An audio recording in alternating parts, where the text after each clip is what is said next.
अस्सलाम वालेकुम। जैसा कि आप जानते हैं कि मैं आज आपको फ़िज़िक्स का न्यूमेरिकल करवाने वाली हूँ। आज मैं आपको फ़र्स्ट चैप्टर का सेकंड न्यूमेरिकल करवाऊँगी। हमारा फ़र्स्ट चैप्टर है थर्मल फ़िज़िक्स।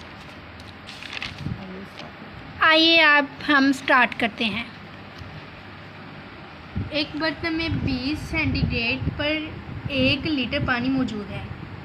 अगर पानी के वॉल्यूम के फैलाव का कोफिशिएंट 2.1 मल्टीप्लाई 10 की पावर -4 हो तो 1 सेंटीग्रेड हो तो 18 सेंटीग्रेड पर पानी का वॉल्यूम कितना होगा।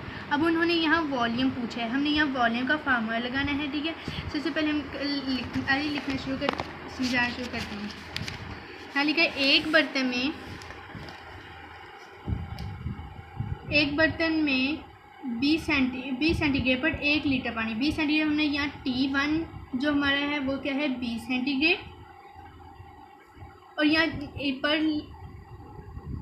1 लीटर पानी है। जो V वॉल्यूम है हमारे पास, जो वॉल्यूम V0 है = 1। अब हम इसे क्यूबिक सेंटीमीटर में करेंगे तो ये हमारे पास कितना आ जाएगा 1000 आ जाएगा। ठीक है, अगर पानी के वॉल्यूम का कोफिशिएंट मतलब ये देखें, हमने यहाँ पीछे पढ़ा था बीटा का ये फार्मूला, ये देखें ये वाला है V = V0 1 plus beta delta T. ठीक है, इसे हम बीटा बोलते हैं। ठीक है, हमने यहाँ वॉल्यूम का फैलाव है तो हमने यहाँ क्या लगाना है बीटा =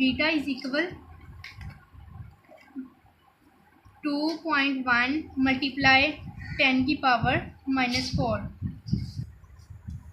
अगर पानी के वॉल्यूम के फैलाव का कोफिशिएंट 2.1 मल्टीप्लाई 10 -4, ये हमारे पास 2.1 मल्टीप्लाई 10 की पावर -4 ये हमारे पास बीटा था, यानी ये बीटा लिख लिया गया है।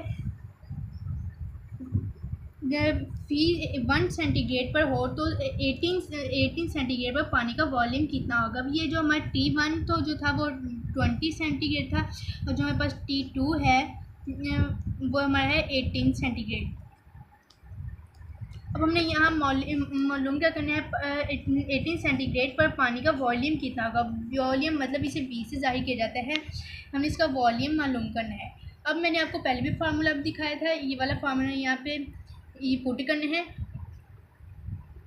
V = V0 1 plus beta VT। आगे उसके बाद हमने ये वाला फार्मूला, हमने इस सवाल को, इस न्यूमेरिकल को हल करने के लिए जो ये वाला फार्मूला लगाना है, ये देखिए ये वाला फार्मूला है डेल T = T - T0। ठीक है, मतलब नहीं यहाँ पे जो T1 है उसमें T2 माइनस कर देना है। Del T = T2 - T1। अब हमें डेल T वैसे लिख देना है। T2 की रकम हमारे पास क्या थी 18 माइनस जो T1 की हमारे पास रकम क्या थी 20, हमने यहाँ लिख दिया 20।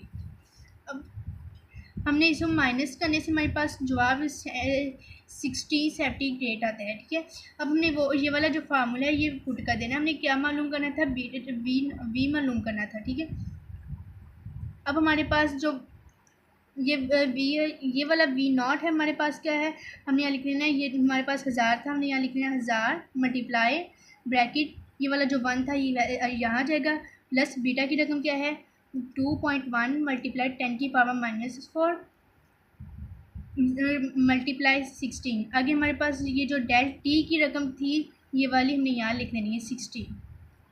अब हमने क्या करना है, इसे हल कर लेना है। ये 1000 का 1000 वैसे आ जाएगा, 1 प्लस ब्रैकेट 1 प्लस, अब हमने इसे हल कर देना है। ठीक है, इसे इसके साथ जमा करने से फिर मल्टीप्लाई करने से हमारे पास क्या जवाब आता है 126 मल्टीप्लाई 10 की पावर -4। ये पावर वैसे की वैसे ही आ जाएगी। आगे हमने लिखना है 1000 मल्टीप्लाई 1 प्लस, अब हमने क्या करना है इसे प्रीफिक्स में लिखना है। ठीक है, अब हमने इसे प्रीफिक्स में लिखने के लिए यहाँ शारिया लगाना होगा 126। अब हमने यहाँ शारिया लगाना है 12.6 मल्टीप्लाई 10 की पावर यहाँ -4। ठीक है, ये वन है, ये एक के बाद ये आते हैं ना 6। अब हमने ये माइनस करना है, माइनस प्लस हो गया 0.0126। अब हमारे पास जो जवाब आता है 101 2.6 क्यूबिक सेंटीमीटर थी। अब ये तो हमारे पास 1000 था, हमने इसे क्या करना है, एक जमा करके भी इसे इसके साथ मल्टीप्लाई करने से हमारा जवाब आ जाता है। ठीक है, शुक्रिया।